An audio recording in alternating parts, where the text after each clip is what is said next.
노아의 방주. 심판 속의 하나님 은혜의 이야기입니다. 사람들이 땅 위에서 많아지기 시작하면서 사람들은 더 이상 하나님의 질서를 따르지 않고 자기 눈에 보기에 좋은 대로 살기 시작하였더라. 세상은 점점 하나님을 잊어갔고 그 결과 세상은 폭력과 불의로 가득해졌습니다. 악한 생각이 그들의 삶을 지배했어요. 성경은 이렇게 말합니다. 사람의 죄악이 세상에 가득함과 그의 마음으로 생각하는 모든 계획이 항상 악할 뿐임을 보시고 여호와께서 땅 위에 사람 지으셨음을 한탄하사 마음에 근심하시고 창조주 하나님의 마음이 깊이 아팠던 것입니다. 하나님은 세상을 만드시고 보시기에 심히 좋았다 말씀하셨습니다. 그런데 이제는 그분의 마음이 찢어질 만큼 사람들의 삶이 타락해버린 것입니다. 하나님은 세상을 심판하시겠다고 말씀하셨습니다. 물로 온 세상을 덮어 생명의 숨결이 있는 모든 것을 쓸어버리겠다고 선언하신 것입니다. 심판의 소식은 냉정하고 무겁고 피할 수 없는 것이었습니다. 그런데 바로 이 절망의 장면 속에서 한 줄기 빛이 비칩니다. 온 세상이 죄악에 빠져 있었지만 하나님은 한 사람을 찾으셨습니다. 노아였습니다. 그러나 노아는 여호와께 은혜를 입었더라. 그는 하나님과 동행하는 삶을 살았습니다. 완전하다 해서 죄가 없다는 뜻이 아닙니다. 그는 자기 세대의 사람들과 달리 하나님을 바라보고 그분의 말씀에 귀를 기울이며 함께 걸어갔던 사람이었습니다. 하나님은 그 노아에게 새로운 길을 보여주셨어요. 방주를 만들라는 명령이었습니다. 길이와 너비, 층수와 창, 심지어 무엇을 태울지까지 하나님은 아주 구체적으로 알려주셨습니다. 사람의 눈에는 터무니없고 불가능해 보였을 것입니다. 마른 땅 위에서 거대한 배를 짓는다는 것이 과연 말이 되는 일일까요? 사람들은 비웃고 조롱했을 것입니다.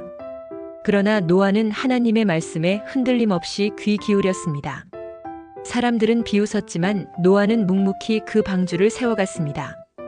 그의 인생은 한마디로 정리됩니다. 노아가 하나님이 자기에게 명하신 대로 다 준행하였더라. 이것이 노아의 힘이었습니다. 특별한 능력이 아니라 변함없는 순종. 흔들리는 세상 속에서 하나님을 붙든 믿음. 그것이 노아를 세웠고 결국 인류의 새로운 시작을 열어가는 다리가 되었습니다. 방주는 마침내 완성되었습니다.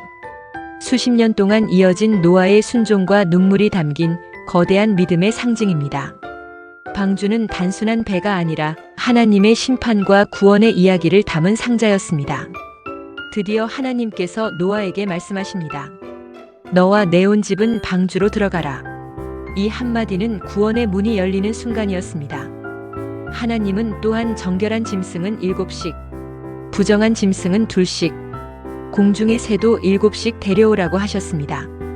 그리고 기다림의 7일이 주어졌습니다. 하루, 이틀, 사흘, 나흘, 닷새, 엿새, 그리고 7일째. 하지만 세상은 여전히 방탕과 즐거움에 빠져 있었고 누구도 돌이키려 하지 않았습니다. 그러나 노아는 여호와께서 명하신 대로 다 준행하였더라. 변함없는 순종, 그것이 노아의 힘이었습니다. 드디어 심판의 날이 다가왔습니다. 기품의 샘들이 터지고 하늘의 창문이 열렸습니다. 비는 억수같이 쏟아져 내렸어요. 40주야 동안 멈추지 않는 비. 땅은 급속히 잠겼고 사람들은 두려움 속에서 방주를 떠올렸을 것입니다. 그러나 이미 구원의 문은 닫혔습니다. 그 문을 닫으신 분은 사람이 아니라 하나님이셨습니다. 인간이 열 수도 닫을 수도 없는 구원의 문이었습니다. 물이 점점 불어나자 방주는 땅에서 떠올라 물 위를 떠다녔습니다. 들판과 마을은 사라졌고 모든 높은 산들마저 물에 잠겼습니다. 삶의 터전이 무너지고 인간의 힘과 지혜는 아무 쓸모가 없게 되었습니다. 성경은 이렇게 말합니다. 오직 노아와 그와 함께 방주에 있던 자들만 남았더라. 150일 동안 물이 온 땅을 덮었습니다. 세상은 침묵 속에 잠겼고 생명의 소리는 사라진 듯 보였습니다. 그 순간 성경은 말씀하십니다. 하나님이 노아와 그 방주에 있는 모든 생물을 기억하사. 여러분, 기억하셨다는 말은 단순한 회상이 아닙니다. 하나님의 기억은 곧 행동이자 언약의 시작입니다. 하나님은 바람을 불게 하시고 기품의 샘을 닫으시며 하늘의 창을 막으셨습니다. 마치 혼돈을 잠재우시던 창조의 첫 장면처럼 이제는 심판의 물결을 거두시며 새로운 세상을 열기 시작하신 것입니다. 시간이 흘러 물은 점점 줄어들었고 방주는 아라랏 산에 머물렀습니다. 노아는 창을 열어 까마귀를 내보냈습니다. 까마귀는 날아다니다가 돌아오지 않았어요. 이어서 노아는 비둘기를 내보냈습니다. 비둘기는 쉴 곳을 찾지 못하고 다시 돌아왔어요. 노아는 손을 내밀어 비둘기를 붙잡아 방주로 들였습니다. 일주일 뒤 그는 다시 비둘기를 내보냈어요. 그날 저녁 비둘기는 감람나무 잎사귀 하나를 물고 돌아왔습니다. 하나님께서 새 생명을 허락하셨구나. 다시 일주일 뒤 세 번째로 비둘기를 내보냈을 때 이번에는 돌아오지 않았습니다. 그리고 하나님께서 말씀하십니다.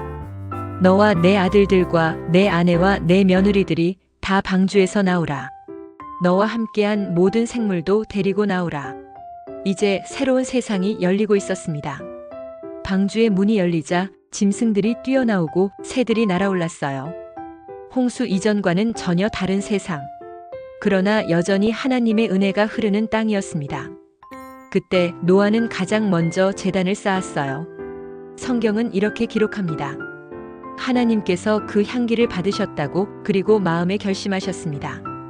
다시는 사람 때문에 땅을 저주하지 않으리라. 다시는 생물을 홍수로 멸하지 않으리라. 하나님은 무너진 세상 위에 새로운 약속을 세우셨습니다. 낮과 밤, 추위와 더위, 여름과 겨울, 땅의 질서가 끊이지 않도록 보장하셨습니다. 심판이 끝나도 하나님의 은혜는 여전히 이어진다는 것, 파괴가 지나가도 새 생명은 다시 움트게 된다는 것, 그리고 감사의 제단 위에서 하나님은 다시 언약을 세워주셨습니다. 홍수가 끝나고 세상은 다시 고요를 되찾았습니다. 물은 줄어들었고 땅은 마침내 새로운 숨결을 내쉬기 시작했지요. 그때 하나님께서 노아와 그의 아들들에게 복을 주시며 말씀하셨습니다. 생육하고 번성하여 땅에 충만하라. 홍수 이전 아담과 하와에게 주셨던 그 복이 이제 노아와 그의 가족에게 다시 주어지고 있었습니다. 하나님은 심판으로 끝내지 않으셨습니다. 다시 시작할 힘과 생명을 주셨어요. 땅의 모든 짐승과 공중의 새, 바다의 고기까지 사람을 두려워할 것이며 사람의 손에 맡겨졌다고. 이제 사람은 고기를 먹을 수 있게 되었지만 단 하나의 경계가 있었습니다. 피째 먹어서는 안 된다는 것. 피는 곧 생명이며 사람은 하나님의 형상으로 지음받았기 때문입니다. 그 어떤 것과도 바꿀 수 없는, 여러분은 거룩한 하나님의 자녀입니다. 그 후 하나님은 노아와 언약을 세우시며 그 증거를 우리 눈앞에 두셨습니다. 내가 내 무지개를 구름 속에 두었나니 이것이 나와 세상 사이의 언약의 증거니라. 다시는 물이 모든 생물을 멸하는 홍수가 되지 아니하리라. 여러분, 비온 뒤 하늘에 떠오르는 무지개는 단순한 자연의 장관이 아닙니다. 그것은 하나님께서 친히 정하신 언약의 표식, 심판을 넘어 은혜를 주시는 신실하신 하나님의 사랑의 증거입니다. 그러나 노아의 삶 속에도 인간의 연약함은 있었습니다. 그는 포도 농사를 지었고 포도주에 취해 장막 안에서 벌거벗은 채 잠들었습니다. 아들함은 그 모습을 드러냈지만 셈과 야벳은 시선을 돌리고 뒷걸음쳐 들어가 아버지의 수치를 덮어주었습니다. 허물을 드러내는 것은 쉽지만 그것을 덮어주는 것은 존중과 사랑 없이는 불가능합니다. 하나님은 바로 이런 마음을 귀히 여기시겠지요? 잠에서 깨어난 노아는 아들들의 행위를 알고 가나안을 저주하며 셈과 야벳을 축복했습니다. 그는 이렇게 말했습니다. 셈의 하나님 여호와를 찬송하리로다. 하나님이 야벳을 창대하게 하사 셈의 장막에 거하게 하시기를 원하노라. 그 후 노아는 350년을 더 살았고 그의 나이는 950세가 되어 생애를 마쳤습니다. 그의 삶은 심판과 은혜, 그리고 새로운 시작을 함께 품은 길이었습니다. 무지개는 하나님의 신실함을 보여주는 하늘의 증거이며 노아의 가족 이야기는 연약함을 대하는 우리의 태도를 비추는 거울입니다. 오늘도 하나님은 우리에게 말씀하십니다. 너는 나와 동행하라. 그 길이 곧 생명이다. 노아의 방주는 구원의 상징입니다. 오늘 우리에게는 예수 그리스도께서 참된 방주가 되어 주십니다. 감사합니다. 구독과 좋아요 부탁합니다. 여기는 소소한 지혜 상점입니다. 다음 시간에 뵐게요.